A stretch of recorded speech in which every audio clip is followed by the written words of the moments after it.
मनुष्य प्राचीन काल से ही यह जानने के प्रयास करता रहा है कि पृथ्वी का जन्म कब हुआ और इसकी आयु कितनी है।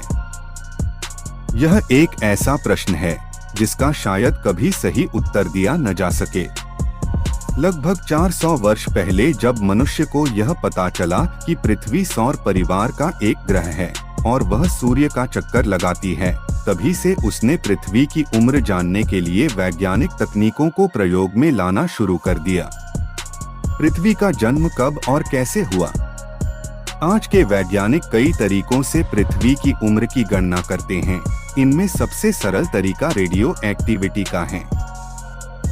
इस तरीके में पुरानी चट्टानों के नमूने लिए जाते हैं और उनमें यूरेनियम और सीसा धातु की मात्रा ज्ञात की जाती है।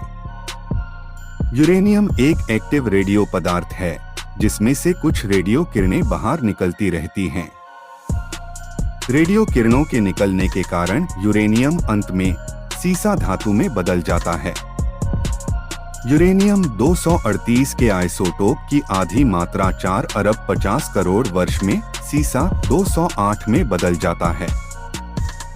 इस समय को यूरेनियम की हाफ लाइफ कहते हैं। पुरानी चट्टानों में यूरेनियम और सीसा की उपस्थिति मात्राओं के आधार पर वैज्ञानिकों ने पृथ्वी की उम्र की गणना की है। कुछ संशोधनों के बाद पृथ्वी की सही उम्र 4 अरब 60 करोड़ वर्ष निकाली गई है। यह उम्र ब्रह्मांड की उम्र से बहुत कम है। वैज्ञानिकों ने यह भी पता लगा लिया है कि लगभग 57 करोड़ वर्ष पूर्व धरती पर जीवन शुरू हुआ था।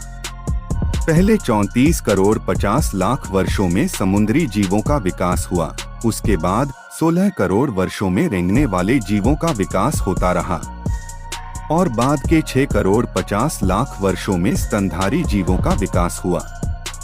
मनुष्य का विकास धरती पर पिछले 10 लाख वर्षों से ही हुआ है, लेकिन मनुष्य के विषय में हमारी जानकारी केवल 7-8 हजार वर्ष पुरानी ही है।